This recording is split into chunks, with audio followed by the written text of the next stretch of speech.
it seems so easy to go out there and ride 100 miles when I thought, a couple weeks before that, like 100 miles was so intimidating. And now it's like, not only did we go do it, but we averaged over 20 miles an hour doing it. And, and I was finishing strong. That was the breakout moment on that 100-mile ride when I felt like I had dialed in the nutrition to a whole new level.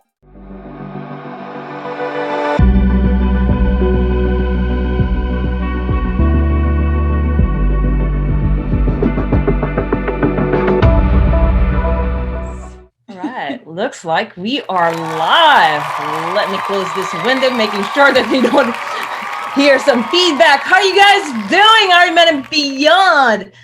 Overachievers around the world, swimmers, cyclists, runners, Ironman finishers, and wannabe triathletes. We are so excited today. Today's Wednesday. Wednesday is our live training, and we are here with Vineta. My name is Coach Shangrila, and we have Scott from Georgia. So he's actually 3 hours ahead of us here in California. And we are so privileged to have him because today is going to be a special one. It's going to be an interesting one, actually. And, so today we're going to talk about an athlete who came from being prone injury. Next thing is to start setting 70.3 PRs. And actually, we have not even mentioned about his wins on other, extracurricular trail activities. And also finishing his Boston Marathon just last Monday. Okay. So that's the main topic. But while we're talking about this one, because our athlete is a all-around athlete, and I want us to also cover, how to solve or how he's been able to actually overcome his nagging pain, prevent injuries while continuing to get stronger in swimming, cycling, and running. So some other athletes actually, they have to take off for a while and then let that heal something, if you guys are going through something. But this athlete actually, he was able to overcome this nagging pains, injuries, and even get stronger within the past 4 months. Okay. And we'll go through it, but just to sum it up, what he was going through is he had plantar fasciitis. He also mentioned about knee pain, imbalance on his hip, and he could mention other things that I probably did not know at the time. But so we're also going to talk about how to maintain a manageable stress. And what is a manageable stress? He'll talk about it. If he was really manageable, I mean, he's here, he's sane, and he's smiling, because he was also traveling for races. Okay. And it's not just in Georgia. Some of them are actually, in the West Coast area. Okay. And plus traveling for races, demanding job. He has kids, wife. Okay. And still maintain, friends. He has friends. He actually works out with friends. So how can you actually do that and at the same time race? Okay. Other things that we're going to talk about is how to build confidence. Who wants that? Wherein you can actually go on and anything you set your mind on, that it's possible that it can be done. That would be amazing, right? And we're going to talk about that. Last but not the least is that we're going to talk about, how can you actually finish strong on your races, even though they're back to back? And how about nutrition? Okay, because these are some of the things that he was struggling before I met him. All right. So everyone excited? Before that, let me share how I met Scott, actually. And let me just say hi to all the people that are we have so many us already. Hi, Andrea. Hi, Yesenia. Bernadette's here. Pauline. Hi, everybody. Yeah. Glad you're joining us live. All right. So everyone's just trickling in. There's more. So everyone, this one is not just Scott, myself, or Vineta. This is actually you guys. You guys are a part of this one. So make sure you type in, comment down below if you're hearing us, and say hi. If this is your first time, hello and welcome. Welcome, welcome. So, how did I meet Scott? Scott is actually just one of you guys. He still is in Ironman and beyond. So I believe based on what we've seen is he's been here since 2019. And actually, the first things that he shared is that when, let me share this to you. He was so proud of his finish. He's a fast runner. Okay. He's a fast runner. So now I wanted to find out, if you're a fast runner, what else is there? Because he posted this one and he finished 3:31:52, his first full marathon. That's insane, right? All right. So first full marathon, 3:31:52. He's been in the group. He's been watching, he's been following, checking out stuff. How can you get better? I'm sure you guys are all doing that, which is great. I hope you guys are getting a lot from our live, because that's our intention, is for you guys to get inspiration, get some tips. So if you are, okay, because right now, before coaching, Scott has a struggle with, those injuries, swimming, nutrition. Those are just some of them. Okay. And I want us to get into details in his story, and he's going to tell us more of that. But there are a lot of athletes who can relate to him. So, but first of all, go in the comment below and let's check it out. Let's check us out. We have Brian also just joining him. Hi, Brian. Hey, Brian. So welcome, let me know if you can hear and see us. And Binetta's going to pull up the live. And Gladstone's here Pauline, as well. Gladstone, what's up? Oh, my goodness. Everyone's just joining in. This is an amazing live interview today, because if you're the type of, you want to be a strong athlete, strong finish, but there's a but, nutrition, injury, all right? So let's start off really quick. Anyone here? All right. Anyone here? I want like 2-way communication or 3-4-way communication. All right. Anyone here who want to do a triathlon, but at the same time, you don't want to give up any extracurricular activities. What I'm saying is that, let's say you love running so much, you love trail running so much, but there is triathlon. How can you even fit that in? Right? You want to do ultra running, but you want to do also 70.3. And the next thing is that I want to compete. I want to go road running. How can you do all that? Hey, I have work also. I have dog. I have kids. I have family. Right? Oh my goodness. I have to actually travel for races. Who here? Raise your hand. Are you one of those? It's like, you like adventure. You want to be traveling. But, how can you fit this one in if you have 24 hours? I want to know. Okay, Gladstone, glad to see you all. Yay. All right. So, or how about who here who doesn't want to be hurting? Like, for example, do you really need to take an off from swim, bike, run, triathlon, or from training just to actually recover from what you're going through? Okay.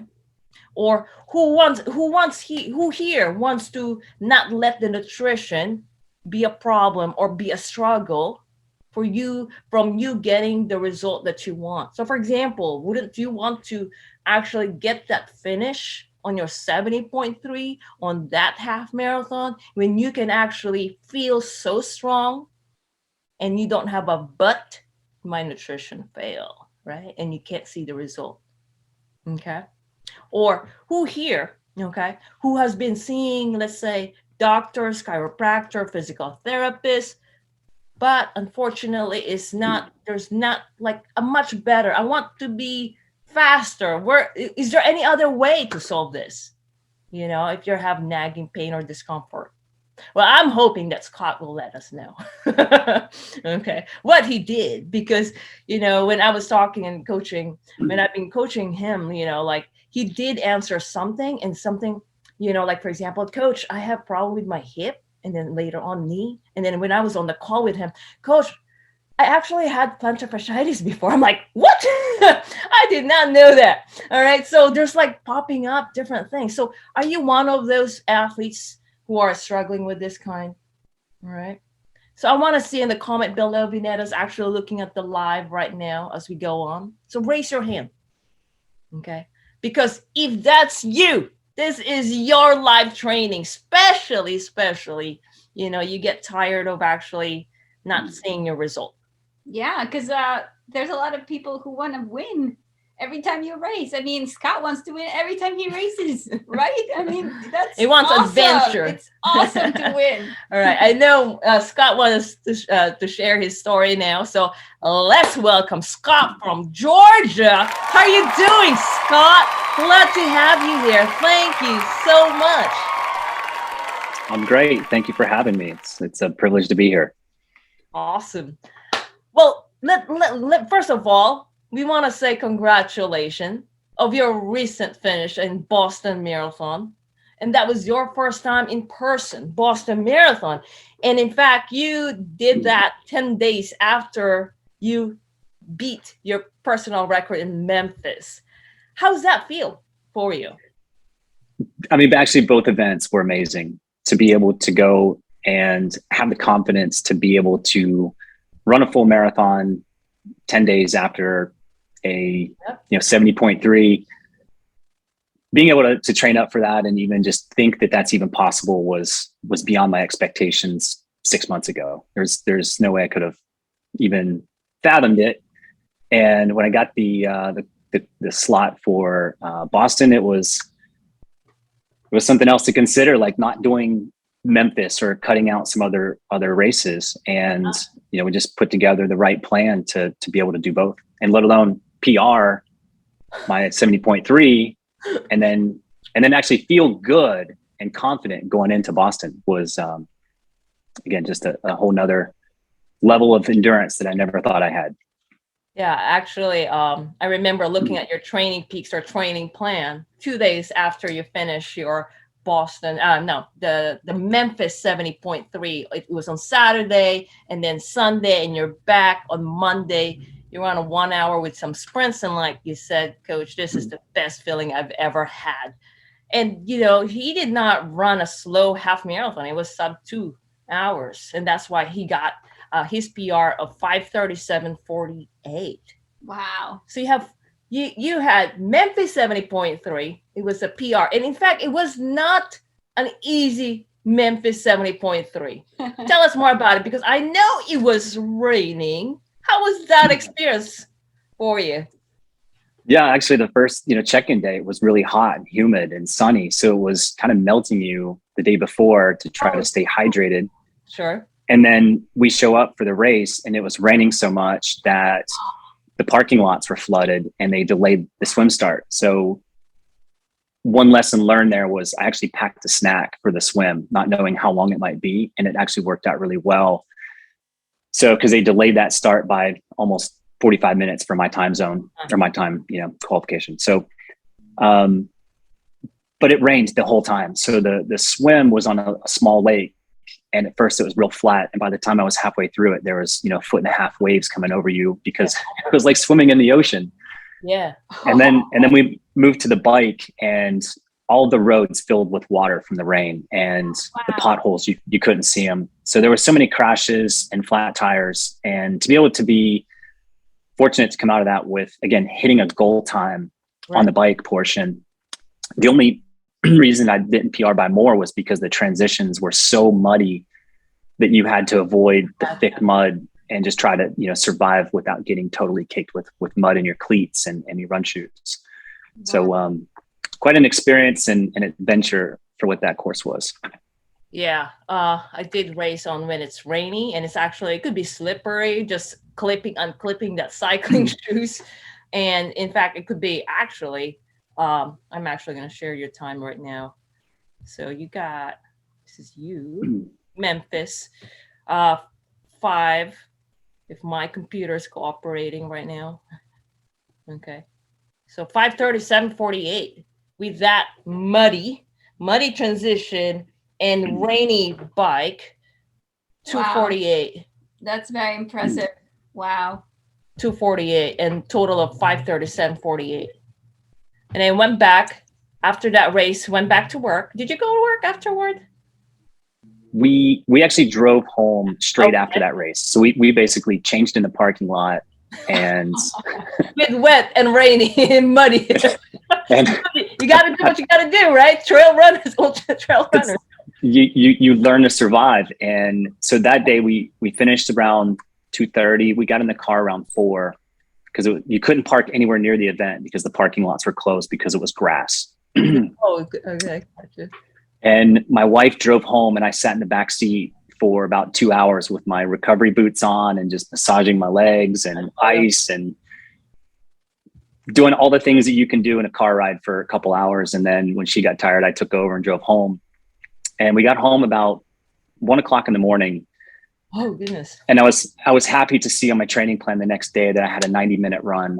And again, this is one of those parts where I never would have went for a 90-minute run after a 70.3 in my life, never thinking you could. And that was my recovery run. And then Monday was a track workout and Tuesday was another track workout. And I'm like, who gives their athlete 2 days of high intensity training with mile repeats 5 days before their marathon? How does this make any sense? And the crazy part was by Friday, I'm like, I wish the race were today. I feel so good.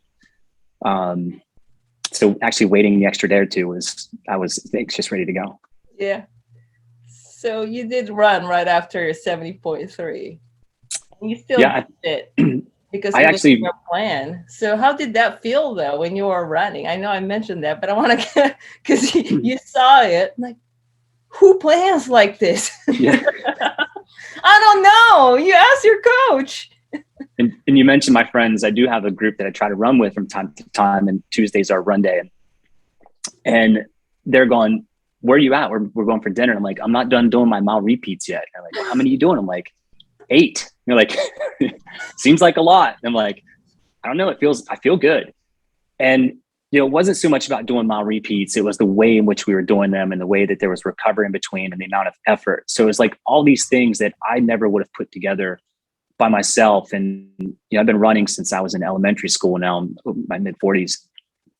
So part of all of this is just learning how to actually run properly and run efficiently and run so you're not hurting yourself.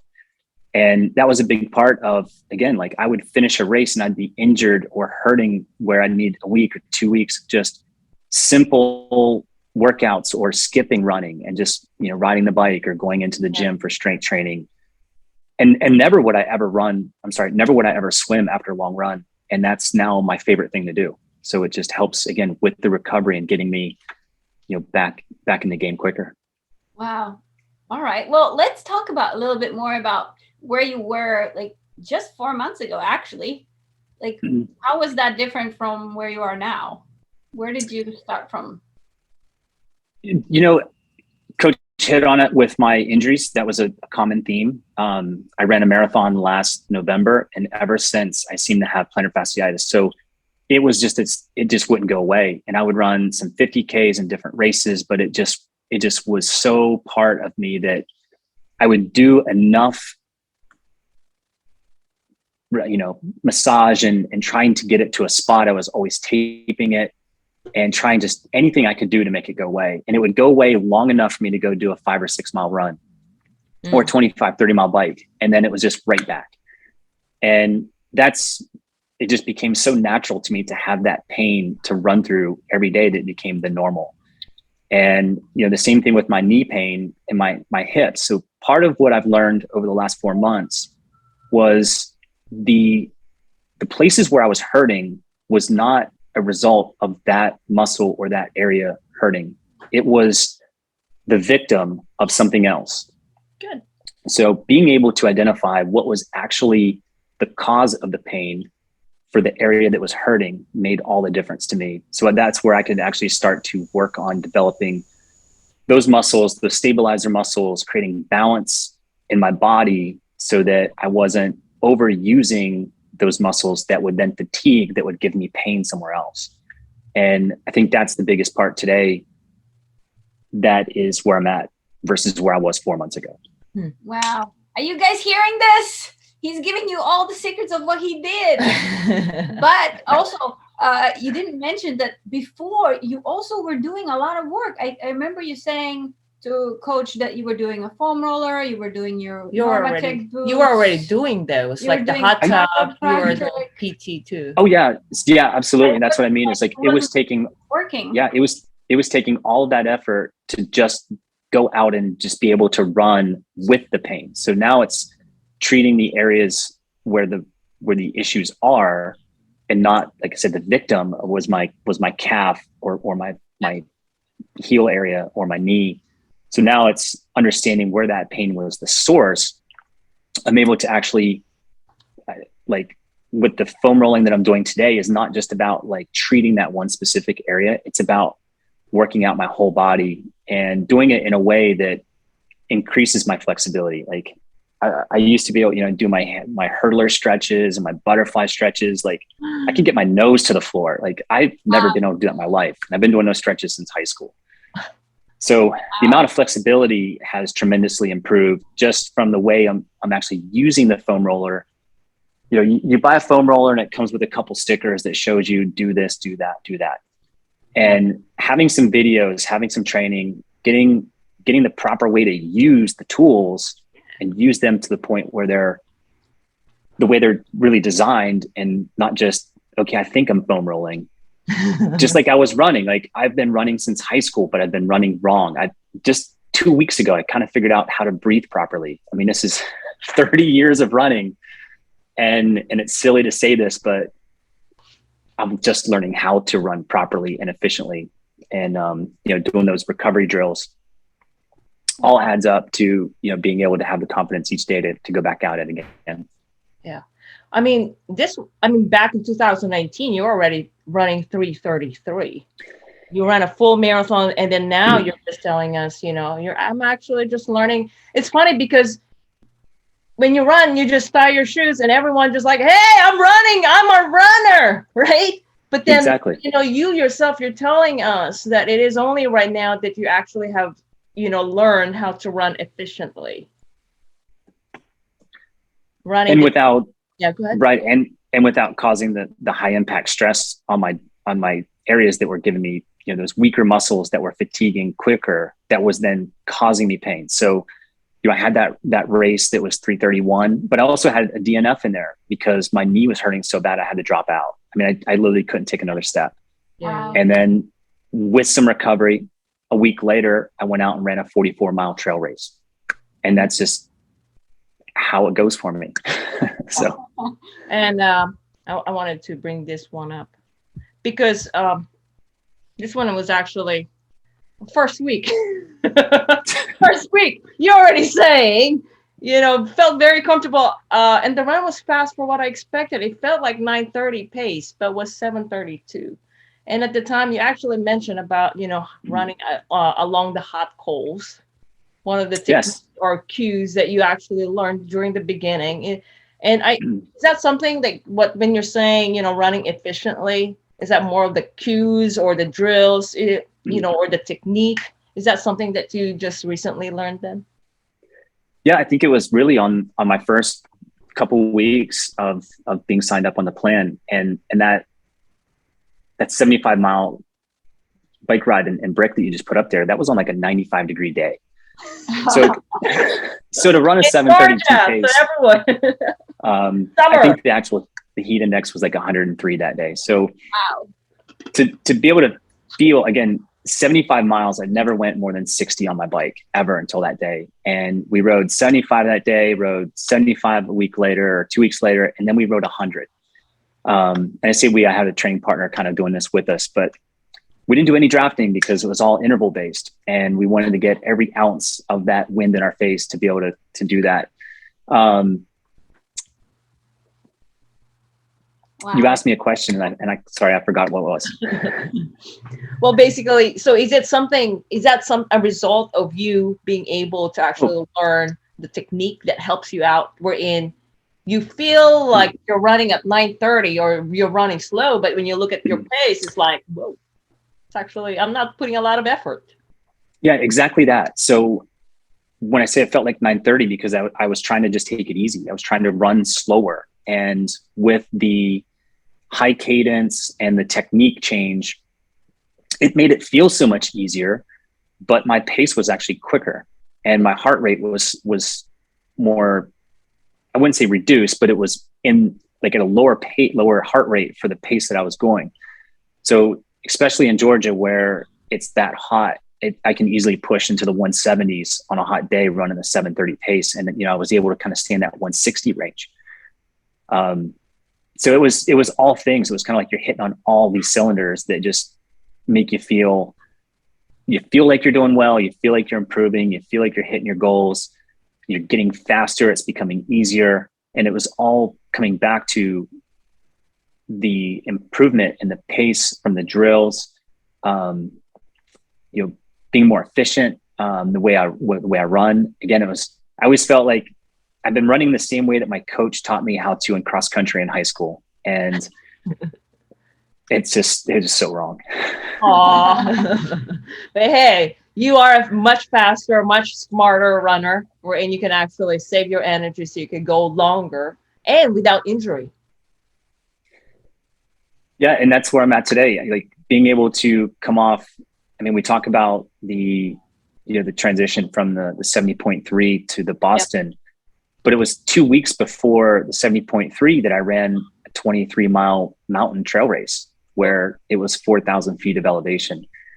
And so I almost think that was more difficult than going from the tri to the marathon, and run to come out of that and then actually PR that 70.3 was when you ask about the accomplishment, that's where I really feel that not only was that a PR, but most people, when they go out and try to PR, they're just taking it easy for a couple weeks at a time, and was out there running, the Georgia Jewel trail race, which is just, beast of a trail and the way it's laid out. So, yeah. I saw one of these ones that you actually posted in your timeline, which is, you said 5 amazing races in 5 different states in 7 weeks. Tell us more about this one. What are these bling blinks? Yeah, so maybe I'll start because I think they're not in correct order, but the one on the right is the Hood to Coast Relay. This is a 199-mile relay from Mount Hood, Oregon, out to the seaside coast. Yep. And, it's a 36-hour race. You're in a van for 2 days, plus the flight there. Yep. And it's just an epic adventure. You do it with friends. You get to know the people really well. You think you know them, but then you really know them after that. We literally slept maybe less than an hour on the night through the travel. Wow. And I was the last runner, and it was just so amazing to finish that race and run into Seaside and finish that. It was just quite unreal. And again, there's a lot of accomplishment with that one. The Tuscazor was actually the week after. So we did that race on a Friday through Saturday. We came home on Tuesday, flew to Ohio on Friday night, and ran that race on Saturday morning. Wow. So quite the logistical change. Yeah. Oregon. So you're in Georgia, you went to Oregon, you got a 36-hour race, yep. And then you went back to work and then go to Ohio the next weekend. Yep, exactly. That was Labor Day weekend.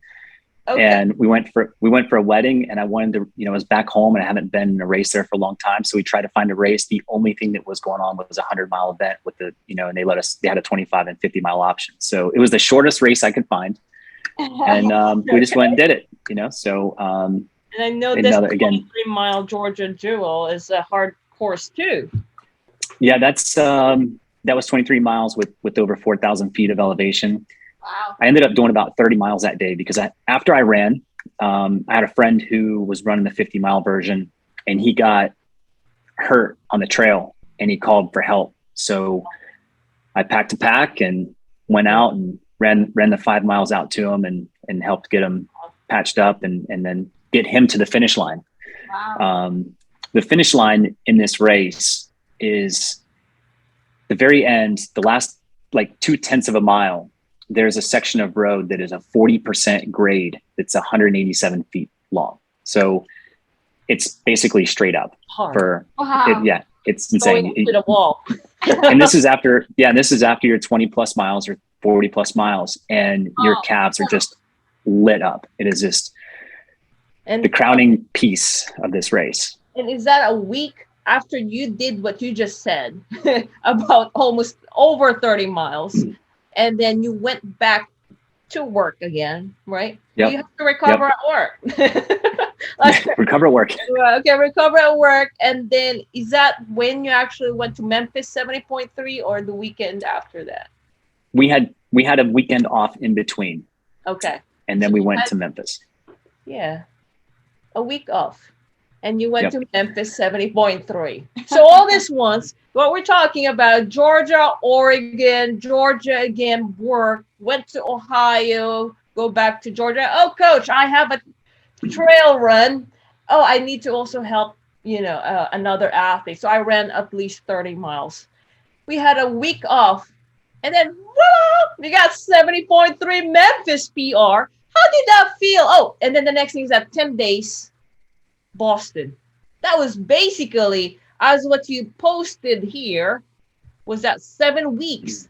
All this one, I think, everyone, I mean, can you just wrap your head around it? Going from the East Coast to Oregon to the other side and actually race almost every weekend with the work, with the kids, with the family, and actually attending a wedding and with friends, still seeing friends during the weekday training. Is that right? Because you were still balancing it.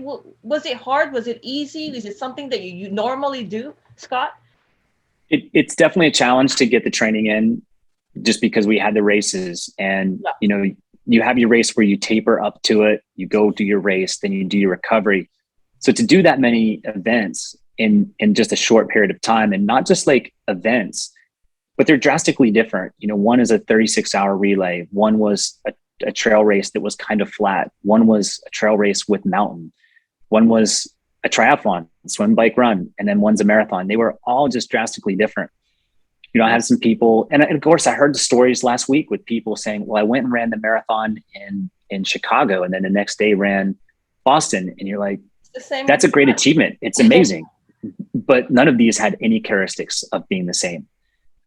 So it was a whole different training plan for each one of these. And I had, but everybody who I went to these races with, it was their crowning achievement for the year. The Georgia Jewel was like, all my friends were training up for that. That was their race for the year.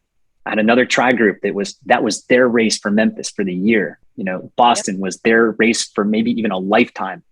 And to do all these and just be like, okay, we're going to do this one. And being able to have that, again, right plan to execute and just for each one of those types of races was even more special than just doing 5 events.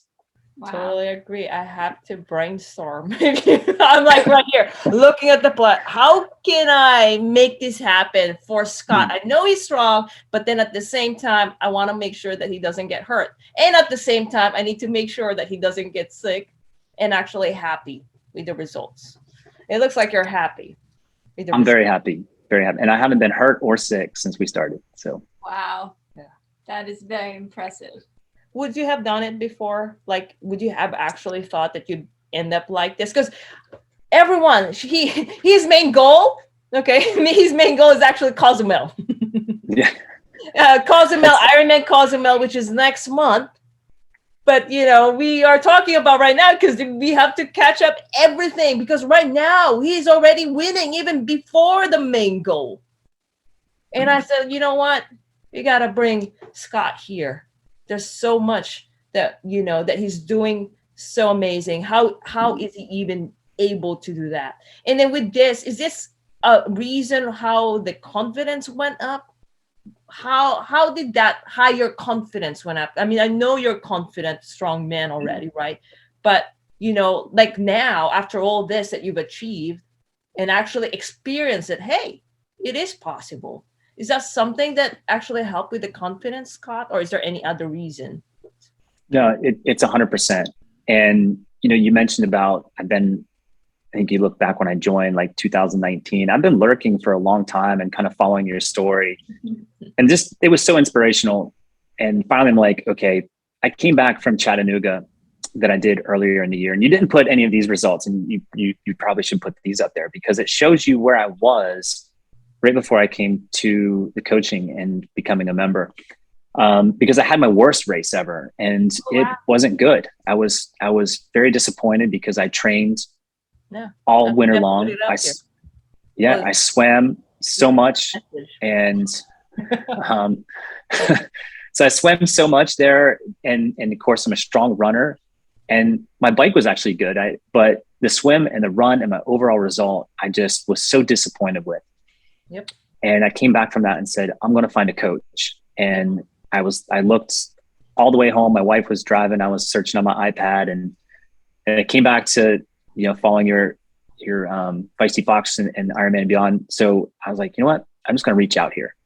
Yeah. And from that point, I can't remember exactly. I was maybe a 2:07 on my run. I was actually faster in Memphis in a lake swim than I was in Chattanooga with a river swim. Wow. So if that tells you anything, right? Yeah. Absolutely. But I was a 2:07 in Chattanooga on that run. I was a sub 150 in Memphis. So there was almost 20 minutes of difference that coming off the bike. Having those plans made out for, the interval training and the bricks, and being able to feel like a 7:30 pace is easy on a 100-degree day. There's just no way that I would have been able to do that on my own, or even think it was possible. Wow. And what made you actually go with, I'm just going to go with Coach Shangrila here. Like, what was the thing that made you decide for it? Like, why not some other coach, or why not continue what you were doing? I could see how connected she was to each of her athletes, and not just like as a group, but I really could see, like, even on just an individual level, how involved she was and how in tune with them. When I looked at some of the other plans, they were plans, and there really wasn't this level of involvement from the coach. It was kind of like just a glorified, training plan. And that wasn't what I was looking for. So when there was a 7-day free trial, and I was like, I don't think I need it, but okay, gave me some assurance. So I got to see some of the actual content and the material firsthand. And even in the first week when I had these drills, I'm like, well, this is all drills based. And yeah, she's done these Guinness records. She must know what she's doing. And she actually seems a little more crazy than I am. I don't think so. We got to test that out first. 10 Ironmans and 10. So yeah. So we, for me, I could just see how sincere that she was with her athletes, and just personalized, and being able to create that individual need versus this one thing fits all. And that to me was a big difference maker. Nice. Well, that's very nice. It was like, my heart's like, you better. Yes, because I love you all. It's like, seriously, I get so affected. It's like, when you finish at Boston, I'm like, yeah, you never could see me like jumping, or like that Memphis. I was celebrating my birthday, and I'm like, oh goodness, Scott, yes, on my birthday, because you PR'd. Yes. Oh, that was so right. And I go back about the athletes. I remember one special moment about Eric Larson, and he ran what I thought was an amazing time, and I think you did too. But I watched how you tracked him and just posted about his accomplishment as it was happening, like this live stream. And this was one of the first couple of weeks in the program, and kind of getting to see all the content. And that was heartwarming to me, just seeing how, again, like reassuring to me how involved you were and connected. I'm like, is this like her number one athlete, but no, it was just one of everyone. You're the same way with every one of us. And that was, again, something special that I think you offer that nobody else does. Thank you, Scott. Thank you. So let's talk more about, how about this one, the challenges, okay? Because it wasn't easy, right? So I'm going to mention some of the challenges that I think I know. There's travel, right? Travel for races. Right. I'm not sure if you were traveling for work also, but definitely there was a demanding work where you put a lot of your brain work, and you use more of the sport as an outlet. On July 11th, and I might be wrong, and you should be remembering the date, when you were struck by a lightning and you can Yes. tell more about that. Everyone, While swimming in open water. while swimming in the open water, his dog passing away, his beloved dog, some COVID vaccination wherein your health, you had to like take a break. I mean, we have not even talked about family, responsibilities, home responsibilities. Like, how have you been able to manage? Okay. And I think this one will be very helpful with a lot of people who's actually listening right now. How have you been able to manage the training, the flying to races, and taking care of yourself, taking care of yourself, getting the result, and again, correct me if I'm wrong, and at the same time enjoying the race and finding what you can learn from it and actually valuing it. How are you doing that, managing all these things? That's a great question. And you're right. I think there's so many out there that would relate to this. And I have a good friend who trains with me and goes to some of the races, and he's got small kids. My kids are a little bit older. But they still like to hang out with dad. I was traveling with work. I was traveling with the races. In fact, back to the July when I got struck by the lightning, it was because we had July 4th, and on the morning of the 5th, I had to fly out for work, and I came home on a Friday night, and traffic through Atlanta getting home was terrible. So I told my family that I wanted to go do a weekend away. So we rented just an Airbnb just to go away. Cause again, doing a lot of races, my kids being in school and having jobs and boyfriends and girlfriends, we just don't get together as much as all 5 of us at one time as we used to. So we went away and came home on Sunday, and I had an open water swim scheduled for that day, but it was calling for rain, and I thought I could get it in. And while I was out swimming, I wasn't paying attention to the change in the weather. So when it got really dark outside, I really didn't see it. And one thing there that I always use like tinted goggles, like smoked lenses. And I think it just helped not identify that the storm clouds really moved in. Okay. But I was about halfway into my swim, and I just felt this, like something hit me, like literally like a torpedo hit me. Wow. And very fortunate that it wasn't worse, but I had just swam, like it hit right behind me. So if I would have started my swim just like 20 seconds later, it would have been right on top of me. Wow. So from that moment, I felt just like I've got a second life. And it was hard actually getting back in the water from that. It still is when it's getting dark, even when I can't see.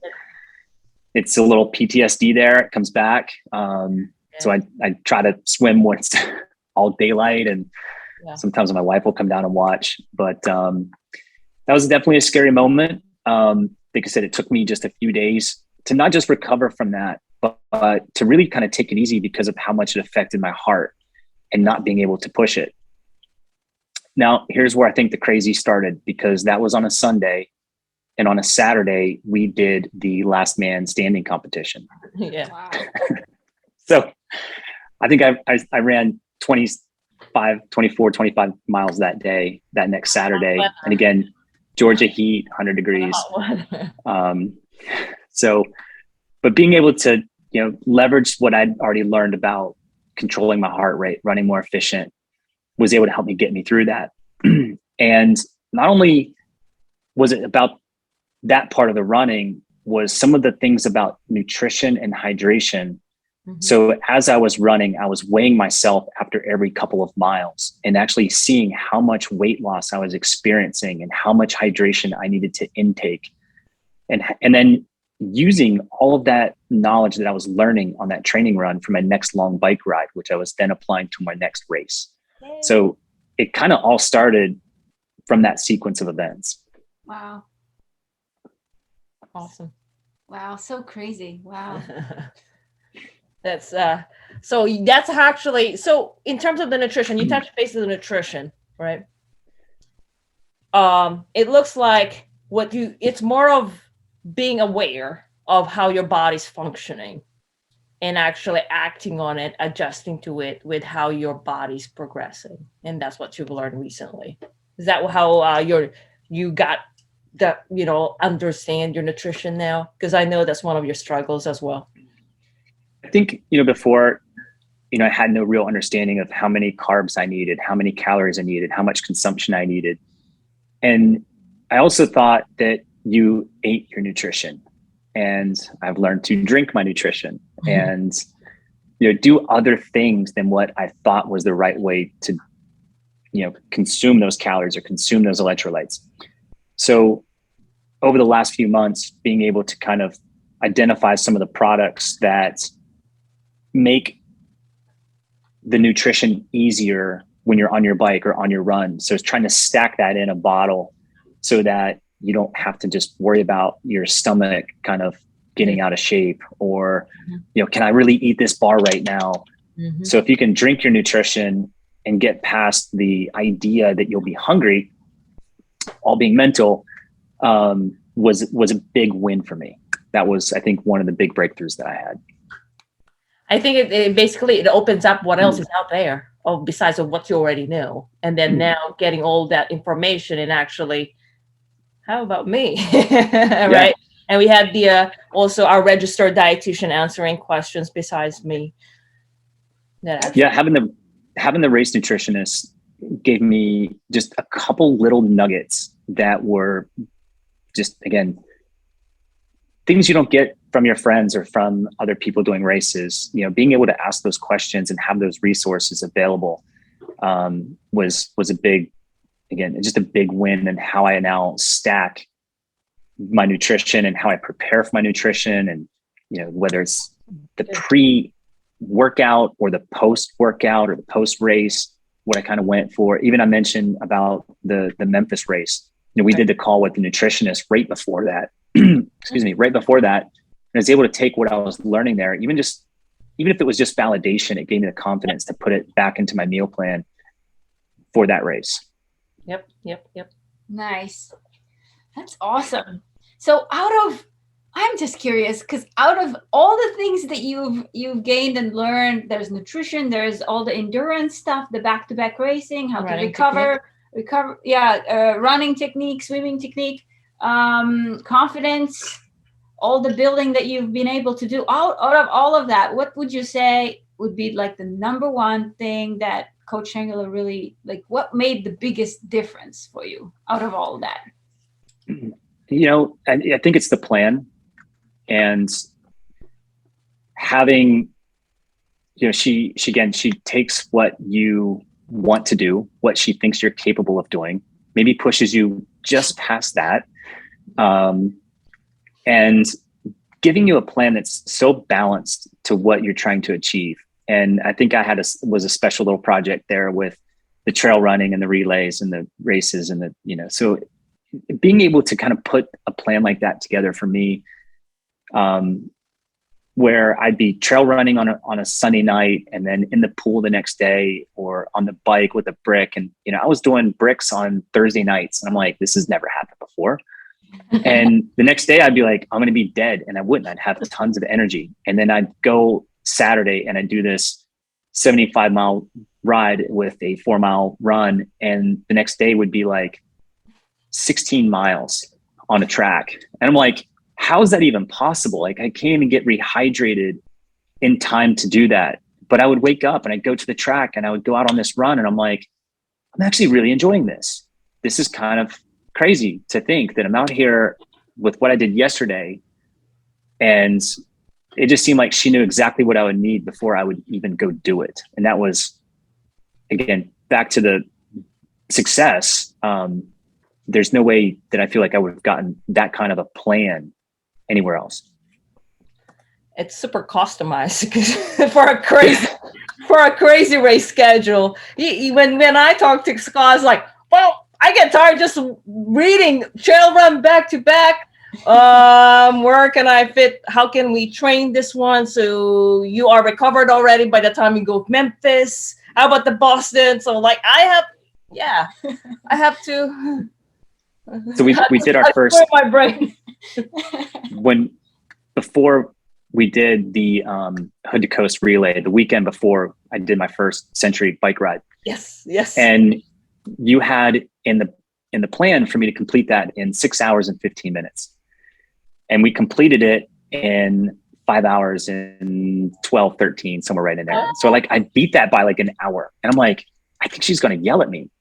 But it just, again, it seems so easy to go out there and ride 100 miles when I thought, a couple weeks before that, like 100 miles was so intimidating. And now it's like, not only did we go do it, but we averaged over 20 miles an hour doing it. And, and I was finishing strong. That was the breakout moment on that 100-mile ride when I felt like I had dialed in the nutrition to a whole new level, because finishing that 100 miles and then getting off the bike and feeling alive, not just suffering back to the end. Like I told you about, my training partner was, I was pulling him the last 15 miles. He just couldn't get there with us. And to be able to finish strong and just get to the end with, pushing the pace still was something special, because we were fading on those 75-mile rides. Wow. So getting that together was again, kind of like in that whole sequence of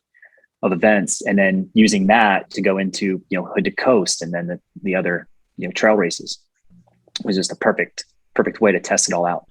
Actually, I'm just reading here. Brian's also working on his nutrition. Pauline agreed about nutrition also earlier.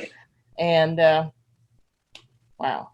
Simon says, excellent. Simon just joined in too. All right.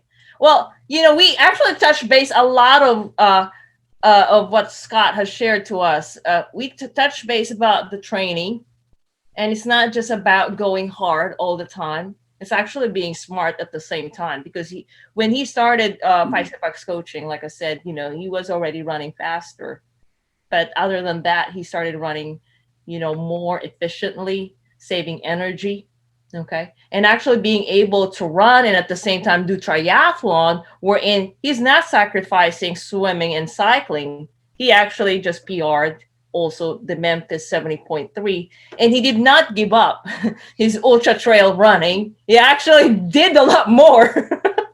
I think he did more of that, but he has gotten much better, not being injured, which is actually the next part. Because one thing is training, and I know you guys are listening to this. One thing is training. A lot of athletes just focus on training. But then how do you train right way? How do you put together a plan that would work wherein you can actually achieve the results that you want to achieve while balancing everything? The next thing is body maintenance, which is the injury prevention, which he also learned. One of the things that he said earlier is that, what hurts is not really, the main cause of it. There could be other different areas, and it's actually more of a victim, and that's when Scott actually continued, start learning of how he would do a foam rolling. Foam roller could be so simple, but he started like, okay, how can I get better with this, being able to prevent his injury or his recurring injury. Okay. Because before he was already seeing PT, okay, chiropractor. He was already doing a lot of great things actually, but he has learned a lot more. That also includes the third one, nutrition. He was also already kind of doing it, but then now he has opened up, what else is there? Okay.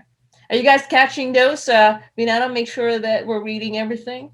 So I'm basically summarizing of what we talked about. Definitely Scott has the mindset. Okay. Scott has the mindset already. He has a strong mindset.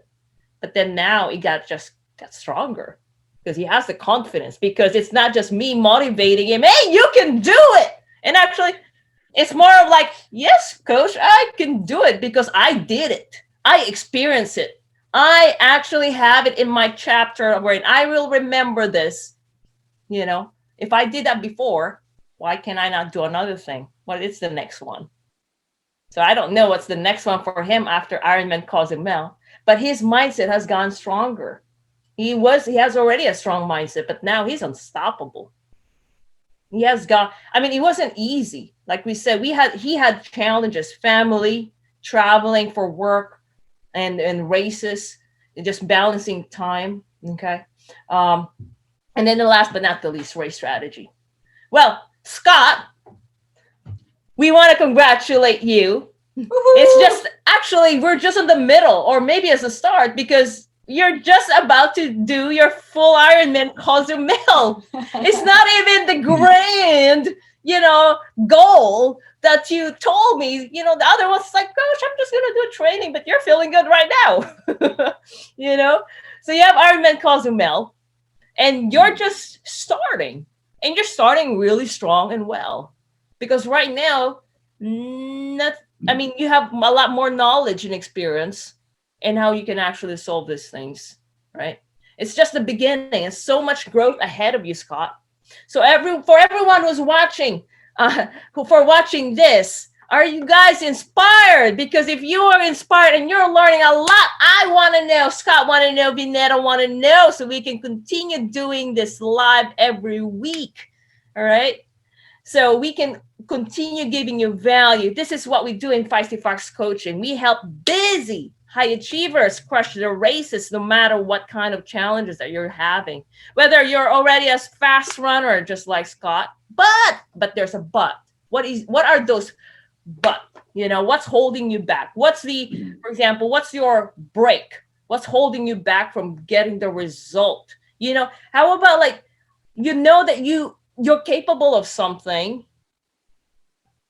but maybe, you're scared to actually even commit to it because you're afraid that you might fail.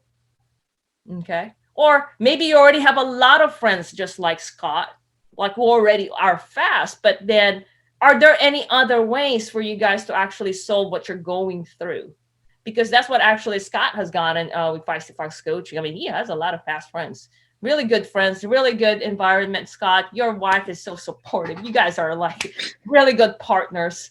But if you think about it, Scott is a strong man and he still has learned. And he's saying that he actually even just learning right now how to run efficiently to save that energy. And he's learning how his body's functioning. Okay. So we love working with athletes who are excited about going after those big goals. Like, if you want trail running, why are you going to stop that, right? It just because you're doing 70.3. There's ways, okay? Of course, it's kind of hard, like Scott said, well, I don't think I can put up that kind of training plan where I can fit in together, okay? There are ways. I'll give you loopholes. That's what I just gave, Scott. All he does is that basically execute, definitely ask questions, learn, and actually ask, hey, how can I actually, how about me? How do I apply what I'm learning right now to me? And that's what he has been doing, taking notes of his nutrition. Okay. Not only that, but also we want to achieve them sooner. Okay. Meaning that, okay, maybe you want to be a full Ironman finisher like next year. Well, what if we can achieve that sooner while you getting stronger in cycling, running, and swimming, and at the same time also overcoming your nagging injury, okay? So if that's you, if you're struggling with your nutrition, if you actually are fast already but want to get faster, or if you plateaued, what else is out there? Okay, so we in Feistyfox Coaching, and actually in Ironman and Beyond, okay, we actually give this 15-minute call, and it's mainly actually to see like what other things that we can help you out right now. Like, for example, that 15-minute call is like, okay, what are your challenges right now? And guess what? I might just give you a couple homeworks. Like actually, Stephanie, when in Texas, when we had a call, like, hey, Stephanie, what about this? You have a long run this Sunday? This is what you're going to do. Okay, I might just give that to you. If you're ready for something like that, that is 15 minutes free call to give you some strategy or homework that you need to focus on right now, because you might want to be doing so many different things, but what is the main thing that you can do right now that will make massive result?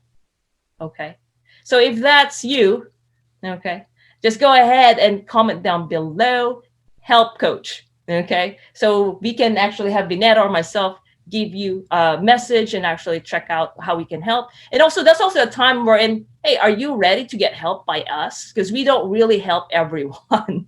Okay. Our coaching is not for everyone. Okay. But if that's you, if you're like Scott, okay, who really like, okay, coach, I want to get help now. Because coach actually, so he's been with us 2019, Scott. And then finally, aren't you happy that you actually reached out to us? That was only like May, June. It was in June, and I'd say that's the only regret that I have is not signing up sooner. Aw. Yeah, because that's 2 years. Yeah. Well, there was COVID. Yeah. Well, I was doing, again, I always think I can do something on my own, and that's just my mentality of trying to learn on my own, or watch YouTube videos or read books. But there's just so much. There's only so far you can go on that. And then that's where you need the professional help and getting on a plan and getting the advice and the coaching, because you can't get that from a book or from a video or from a YouTube video. Actually, the communication, the talking to, because the YouTube really doesn't talk to you. No, it does not give you swim feedback. Yeah, it's actually for general public as well. Good. Well, we're really, really happy, Scott. You have your second life. You have your PR. You have your Boston. Can I see that Boston? There you go. Yeah. All right. You guys are having fun on this. So we have Scott in Georgia all the way 3 hours ahead. I know it's about 9:30 in his time, but really, really thank you so much, Scott. And if you guys have, if you have value, if you get value from this, let us know. We would love to know. And we will be here again next Wednesday for another live training. We have some exciting next Wednesday. You'll put in your calendar. Again, thank you, Scott. Have a great night, everyone. Bye.